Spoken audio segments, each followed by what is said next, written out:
Hello again, ladies and gentlemen. Welcome to another exciting edition of Two Men in Black and White, an honest conversation. I'm joined by my partner in crime, Brock Ganeles, up in New York State, in the great Hudson Valley. I'm Mark Hayes, located just outside the perimeter. It's 285, the circle around Atlanta in the dirty, dirty, shouty. All right, we are getting right into it today. Brock, another day of waking up and saying, oh my goodness, what the fuck? What did he do now? The market's crashing. The volatility is no good. Obviously, uh, Wall Street hates that. They don't like instability. They don't like the guessing game. But that's all you get when you're dealing with this guy. And we've also got another issue we got to deal with. We got to deal with Black America and where we stand here on the impending movement against white supremacy. So, why don't we start with Bernie last night on the CNN town hall? I know you were going to give corporate media a shot last night, and from what I saw, Bernie was taking the gloves off, punching corporate media in the mouth and calling them on the carpet for not covering issues like childhood mortality, right? And childhood poverty, two big issues affecting, an industrialized nation and one of the wealthiest in the history of the world. Why isn't corporate America talking about those issues? Bernie wanted to know last night and didn't give Anderson Cooper any slack at all. Your thoughts? Yeah, I didn't watch it in its entirety. I watched a lot of clips. Everything I did had Bernie going straight and direct, right? Bernie's good. He just says things in a real simplified way, and he pushes on issues that no one else really cares to talk about, or very few care to talk about, right? He's got a couple others coming along with him, right? Uh, and Anderson just came across to me soft also, like and I want to like Anderson usually because he's done some good stuff Yeah. in other ways, but like at this point in the game, like it's obvious what Trump is all about and what he's doing. Right. Him or the MAGA movement don't deserve the benefit of the doubt on any topic. So Nope. just say it. Like Yeah. what I really came on the pod today in the headspace of like, what the fuck are we doing? Like what is going on? And why is there's just this consistent, like incredulous nature or surprise about what Trump does? Like Yeah. we're not waking up to something new. Like No. this is like we're 10 years deep into his like psychopathic lunacy and he's getting worse, right? He's getting older. He doesn't know what the fuck is going on. Doesn't have a clue. And But and he and has terrible instincts, right? He's bad at the core. So as he gets older, what's just gonna spew out is just bile, right? right. And more of it. So you're only getting negative shit Right. every from him. And when are we going to stop other sides in these folks? The Republicans, the Marjorie Taylor Greens, the Bessents, the Lutnicks. Lutnick is probably making a fortune at his former firm, Cantor Fitzgerald. He probably got those guys making a fortune because you know what? It's starting to look like the crimers are criming again, right? With the insider trading. I can't believe that Marjorie Taylor Greene is this prescient that she knows when the markets are going to take off. So there's two scenarios. Either she's brilliant, not, or she was on a phone call or at a meeting or probably on Signal where they said, hey, Trump's going to put a 90-day pause on, start buying. And she has all these sketchy buys of stock and sales, and she's buying bonds. Marjorie Taylor Greene didn't know what a bond was when she got to Congress, right? I mean, the crimers are criming again, and they're doing it in our face. And here's the part: there's no one to police the police. Who's policing these people? Look, I like that this became a topic. To me, it's still sort of it's part of the under the umbrella of corruption. So it's just another element of corruption going on in the Trump administration.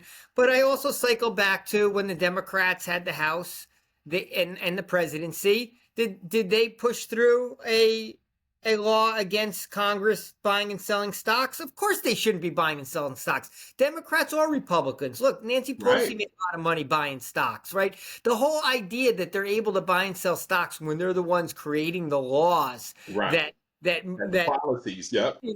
that obviously impact stocks either way. But when given the opportunity, Democrat, same with Roe v. Wade, right? Didn't codify it when they had the opportunity, never put it to the floor, and then it gets stripped away. So yeah, we can yell and scream and say that they shouldn't be buying and selling stocks, and it's obvious. Of course they shouldn't.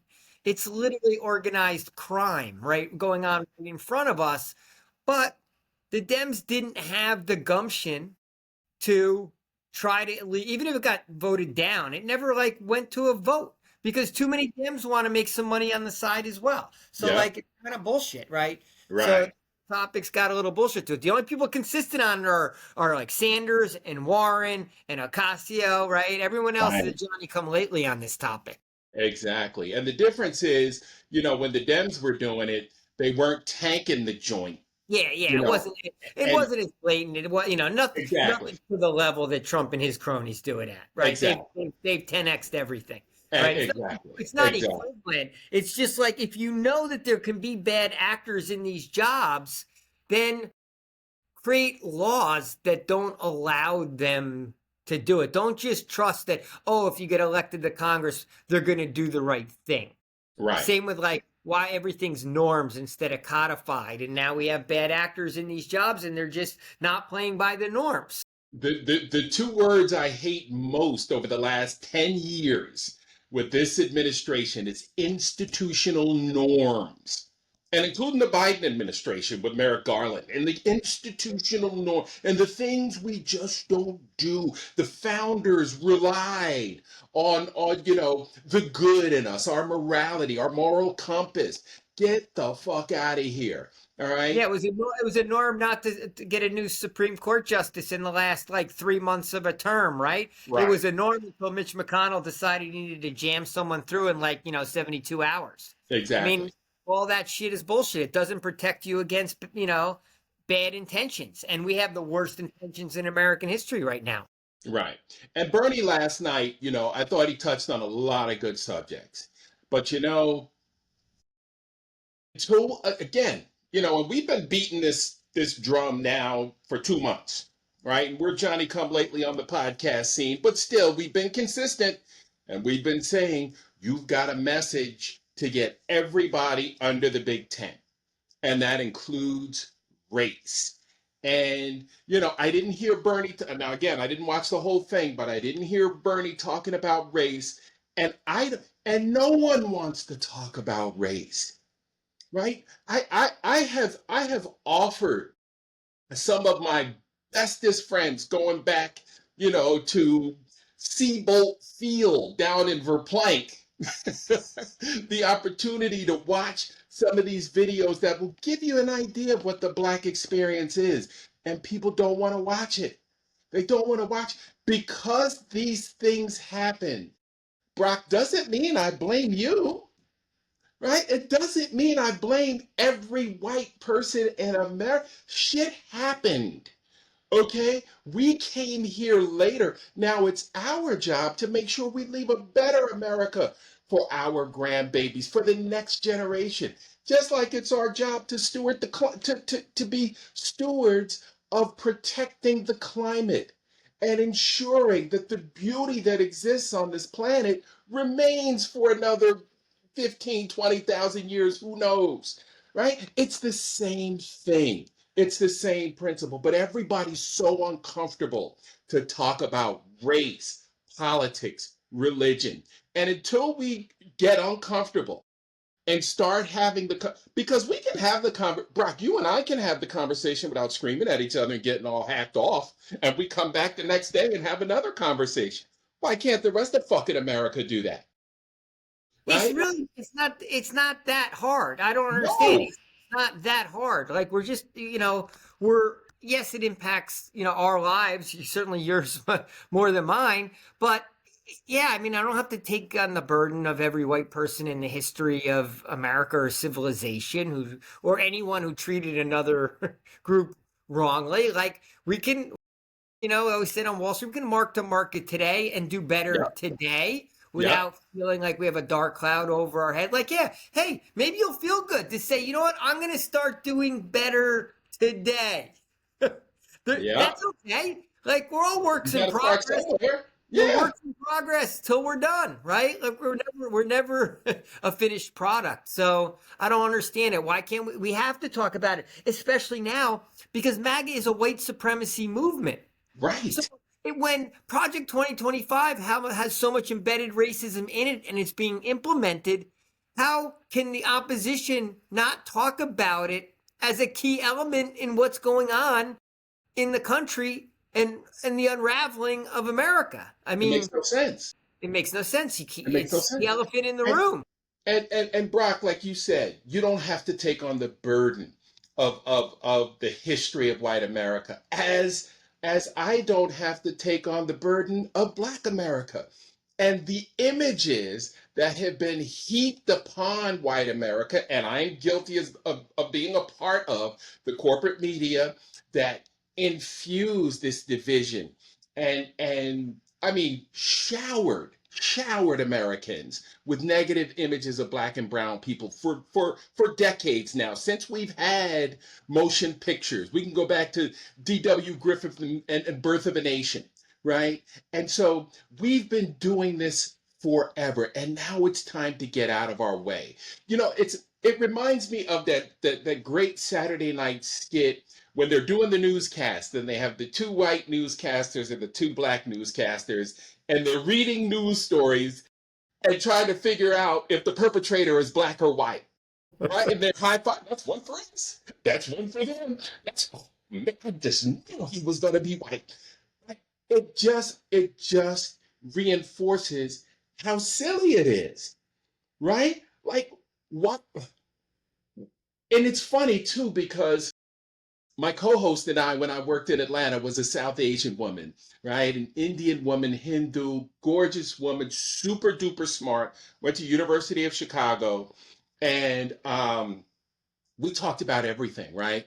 So when crimes would happen and we would see it would be a black perpetrator, and I'd say to her, "Oh, geez, I look like the suspect now," right? And she and I would joke and laugh about it, right? And or we'd say, "Oh gosh, I bet let's just hope it's a white guy," right? Because we didn't want the added burden, right, of trying to explain why this happened. Because you'd be shocked at how many news stories we do where the white guy's mugshot never shows up, right, during the course of the coverage, right?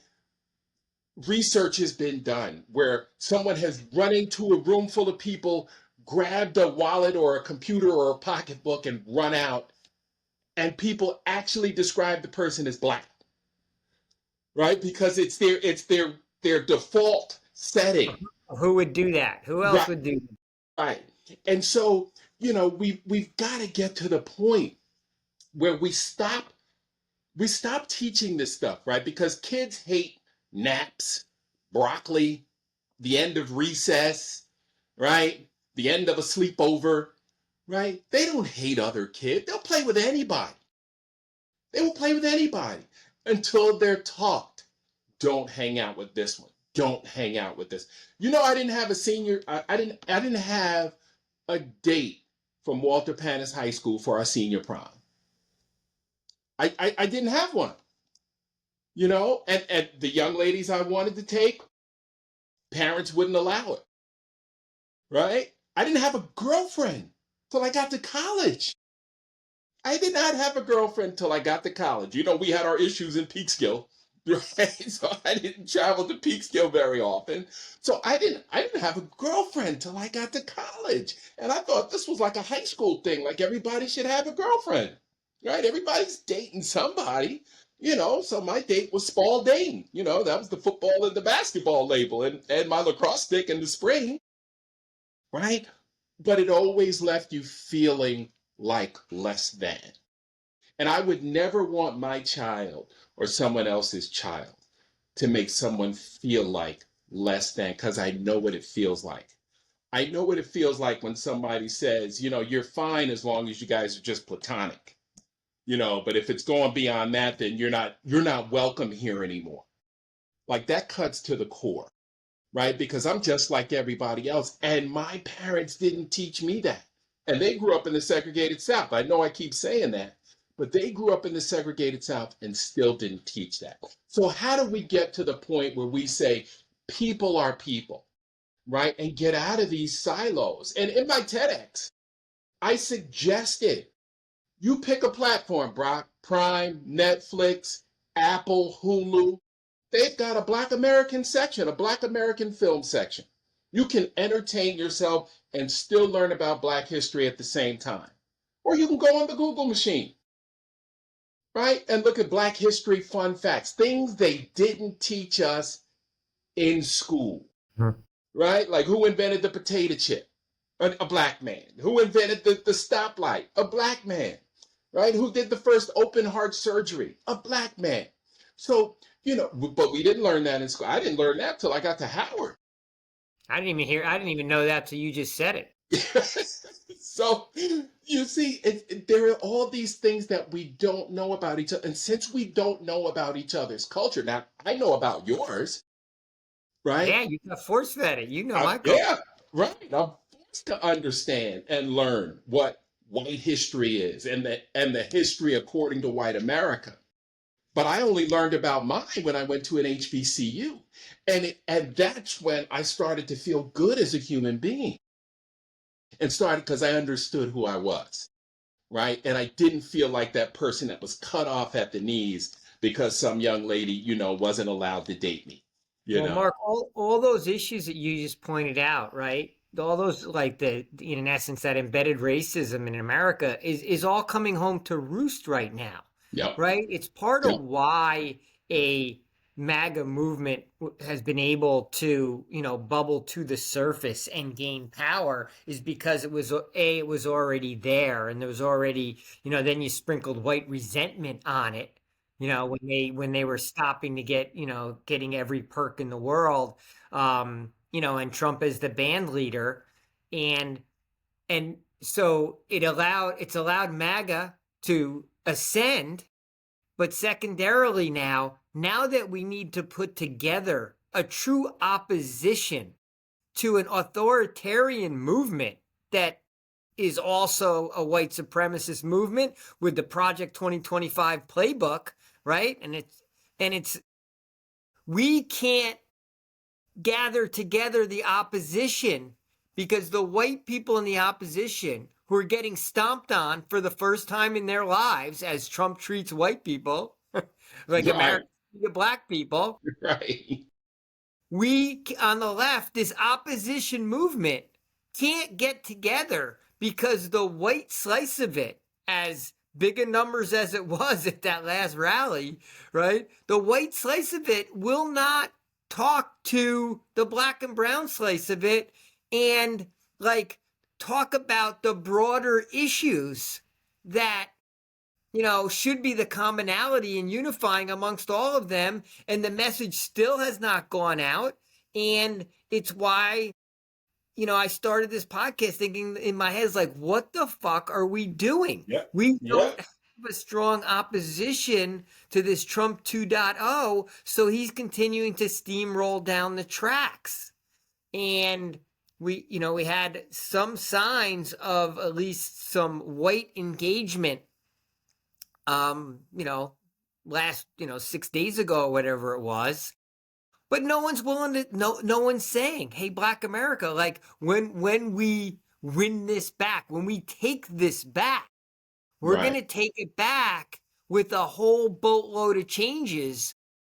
And here's what they are. Here's the agenda of what's going to get put in place when we win and take this thing back. And we need you with us now. It's almost like a set of promises that have to be made. And no one's making them.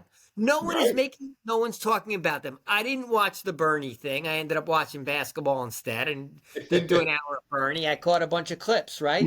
So it was just like, But I knew Bernie wasn't going to talk about race. He never does. It's not his. Right. He's big on the class warfare. He's great at the anti-oligarchy. He's massively pro-union, huge on raising the living wage and a lot of things that help people who are economically destitute, which happens to be a lot of black and brown people because of the racism in the country. So You know it. he catches a chunk of it, but he won't talk to the social aspects of it. And the Right. left has to, because we can't do another series of protests and we can't have overwhelming force that ultimately forces an impeachment, which to me Right. is the end, we've talked about as the end game goal. It's not going to happen just with white people on the left. We got Right. to bring everyone under the tent. And it is an epic fail right now. Right. Epic failure right now.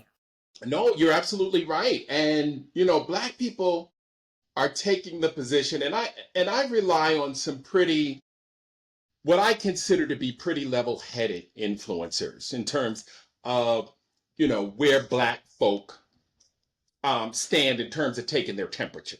So Don Lemon is good for me. D.L. Hughley. There's a brother out there called Reese Waters. He does a segment called Troubled Waters. Roland Martin is a little bit more polarizing, but he's got a good, sense of the pulse. And the word I keep hearing, fatigue, is fatigue. That's the word that keeps kind of permeating these discussions, right? Because black people have been saying, have you ever seen those T-shirts? We built this shit for free, right? Like black people are wondering, okay, we put 92% of black women in the Kamala column, right? We put 80 to 85% of black men in the Kamala column, and we still got nothing, and we still got blamed, right? And people are saying, where's Kamala? Well, you didn't vote for her. You didn't vote for her. White men, white women, we needed you. You didn't vote for her, right? We got some Latino men and women that didn't vote for her. And so now you're starting to see the fatigue. The history behind that fatigue is also coming to bear as well, right? Because there hasn't been, while there hasn't been the kind of monumental change Black America would like to see if we could get white America's cooperation, right? It's not that hard to champion DEI at Coca-Cola, right? There's still going to be plenty of opportunities for good white candidates.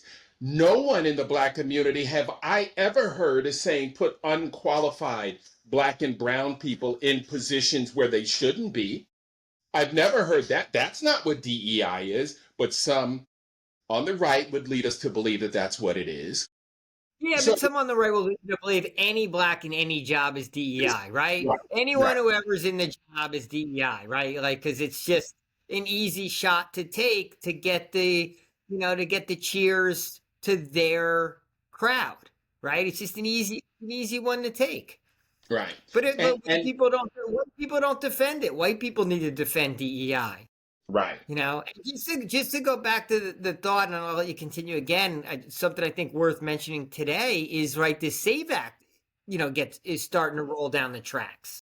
So right, yeah, it's going to affect a lot of black and brown people who now you have to find your birth certificate. And it's going to be expensive. Right now, you're going to have to get documentation and like drive to stand on lines and get fucked over by the bureaucracy, right? But right, think of all those white women in suburbia that took their husband's name that don't have. Not everyone's sitting right, around with their birth certificate laying around the right. house, Well, right? and this is another form of voter suppression. Yeah.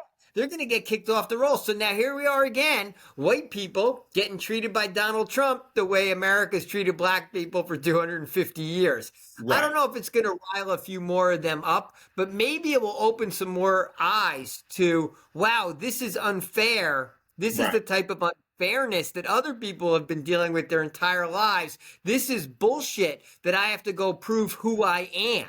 right, Think about white women in suburbia now having to prove who they are to be able to vote. right. That's like a That's slap new. in their face. They never had That's to deal new. with that. Yeah, my That wife is didn't take a new one on them. my wife didn't take my name, so she didn't have to worry about it. Right. And Now and she's like, again, it's When we talk about white privilege, it's a lightning rod.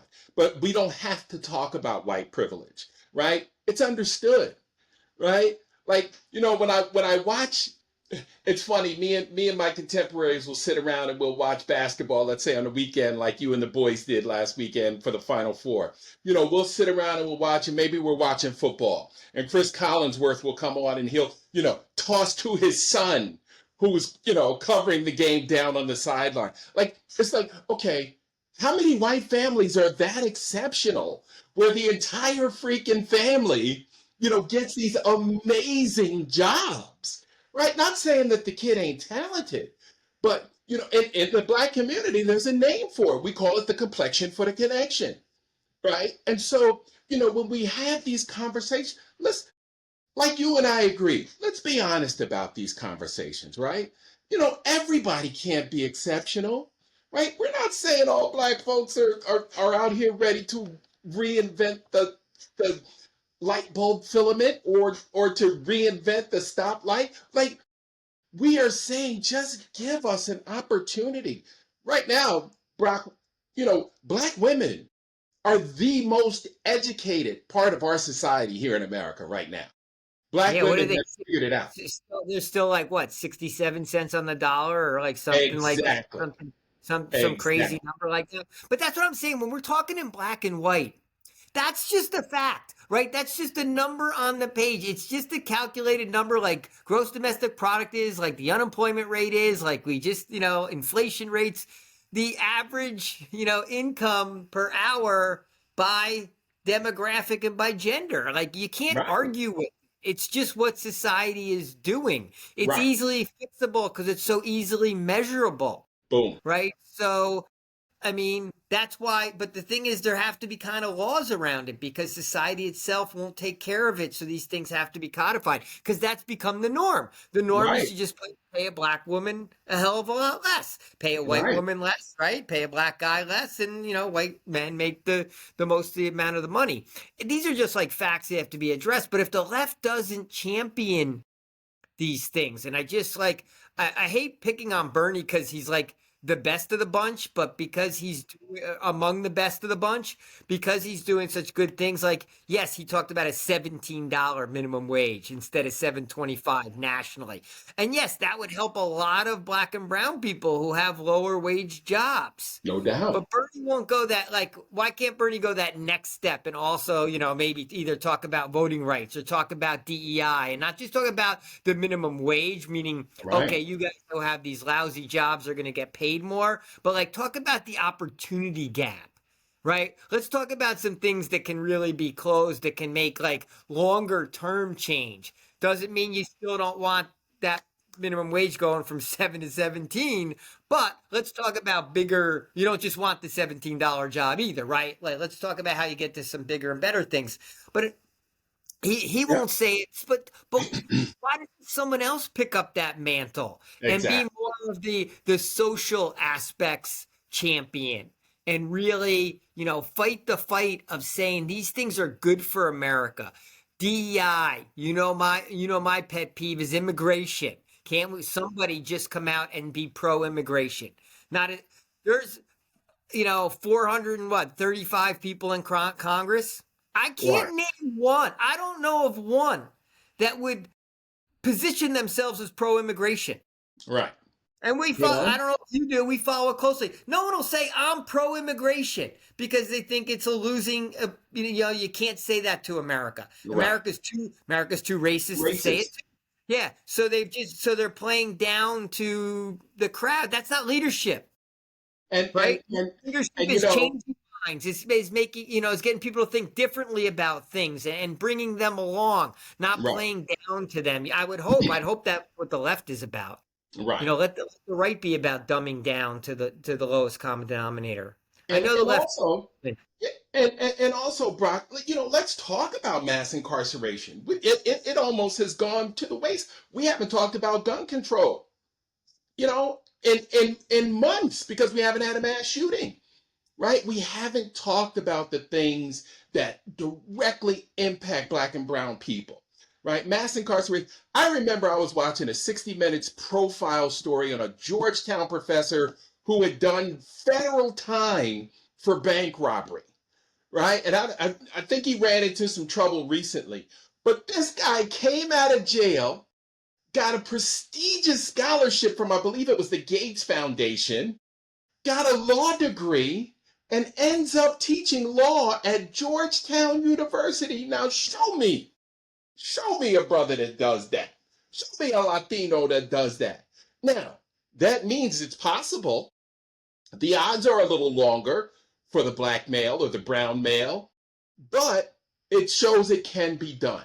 So if it can be done, why can't we put systems in place? And why are we proud that we lock up more than anybody on God's green earth, right? Look, mass incarceration exists Right. because politicians, it starts with the politicians. Nope. Yep. Politicians thinks it helps them get elected and stay in office. Crime, Because crime, crime. you have to be tough on crime. Because if you do you make one move that possibly lets one person out in parole one day before they would have otherwise, and a crime happens, then your political career is over. And that's how the politicians think. So everybody has to be hard on crime, harder than the next guy. You can never everyone goes around bragging about how many people they lock up, and then of course, because we're a racist society, that means it's more black and brown people than anything else. Yeah, now there's the for-profit element to it also. So there's always money behind it. But I think it really starts with the politicians are only going to have, a head of police and the head district attorney. Everyone's got to be hard as nails, right? Yeah. Because that's the stance everyone has to take to make this society feel safe, right? And then from who? And that's where the racism, the dominoes just keep falling, and then it ends up we have to protect the money and the moneyed and the privilege and the people that fund everything from the black and brown people, and then we got to throw the black and brown people into the jails, and it all cascades down. But every step of it has a racial element, right? And it's the fear of society, it's the fear of the thinking of society, and it's really, to me, like that's not leadership. Again, that's like, that's self-interest, right? It's a self-interest. Right. It's tough.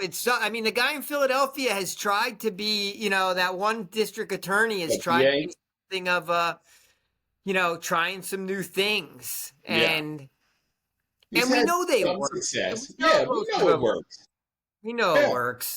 And the Meek Mill story was in Pennsylvania, which was ridiculous for him having to serve all that time for a probation violation. And the judge was, asking him for autographs and tomfoolery. And I mean, the system just sucks. And, you look at other developed nations, they don't lock people up like we do. 1 out of every 5 of the world's prisoners is here. Here. And we're proud of it because because we're so greedy, because it's more about the dollars and cents, and those people are throwaway members of society anyway. Yeah. And if you don't believe me, the numbers don't lie, as we just said, as we just pointed out when we were talking about income inequality. Watch the movie 13th by Ava DuVernay. She spells it out for you. You can't argue these things are numbers and facts, and we know it, but no one's had the political will to do anything about it. And I think all of these things over time accumulated, you tell me, add up to the fatigue you talked about. And it's why when I go to a march in New York City that I felt great about, I love the fact the numbers overwhelming and even maybe somewhat shocking to me. But I stood most of the time, I stood on not quite on the steps, but on the quasi steps to the public library and really watched the march after I marched part of it sideways and then I watched the rest of it. And the more I think about it, so maybe I probably didn't see a full 100,000 people, but let's say I saw like 50,000 people that day going by. Mark, there's no doubt that the number was less than 1% black and brown. it may have been like only like 100 to 200 people out of the 50,000 I saw. Like it was striking to me the whole day of being Right. there in New York City on the street and not seeing people And of not seeing color. It's black like and the brown only people. time you Yep. don't see them of color. When I left the march and walked back into regular New York society, I saw black and brown people and Asian people all over, right? It's New York City on every Right. other street. But on Fifth Avenue during that march, it was so predominantly white, it was like blinding, right? And look, I thought it was great. We talked about it. White people had to be out there first. Yes. They can't be out there. But now that that's over, and you Now turn we the got to page get to them the together. next day, what's going to inspire black people to join white people in this fight against white supremacy? What's I it going got to some take? thoughts on that. I got some thoughts on that. How about we hit them for tomorrow? I got Yeah, some I thoughts want on to that. hear them. But yeah, let's think about that because I want to hear the list of things. I want to know what the message has to be, and then we can start talking about who's going to deliver it. Right. Because Right. my issue also is outside, and I know we're going to hop here in a second. My issue also outside of that was like, who are the firebrands? Who are the real antagonists? And it doesn't necessarily have to be politicians. Like, who are the outsiders? Who's outside the system that can really, really start talking some aggressive language and start sending the message like, we need to unseat Donald Trump. Like, this needs to get we need to be really riled up. It's not going to come from like Adam Schiff and Jamie Right. Raskin and Right. Bernie They're Sanders, statesmen. right? They're They're statesmen. and they're in the system. Like, who outside the system is going to really start riling things up in a way that brings in black and brown people? Yes. That's the second. Absolutely. I want to hear from you tomorrow. Like, okay, what does the message have to be? And then let's start talking about if we can get that message, who's going to deliver that message? Right. Because Mark, Which is a tougher question. I kind of think, and it may be a little bit optimistic, but I kind of think that the white people on the left, the oppositional white people, at least a good portion of them, are open, like want this message, want this diversity message, are ready for it, are ready to like walk hand in hand and believe in it. I think there's a group that believe in it, and I think there's a whole other group that if you just shook them a little bit, they would wake up to it as well. Like I think it's just been negligence, not Right. opposition.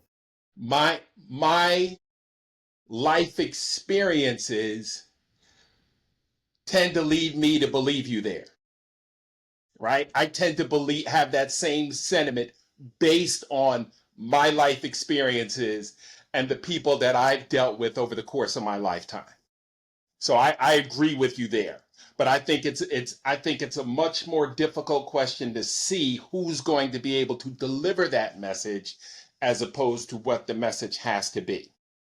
So we're going to have some more thoughts on that. We'll chop that up again tomorrow. I can't wait. We'll chop it up in the wok and fry it up and put some yum sauce on it. I'll put some thought to this. All right, good stuff, Mark. Sounds good, bro. Okay, All right, talk at you. bye bye.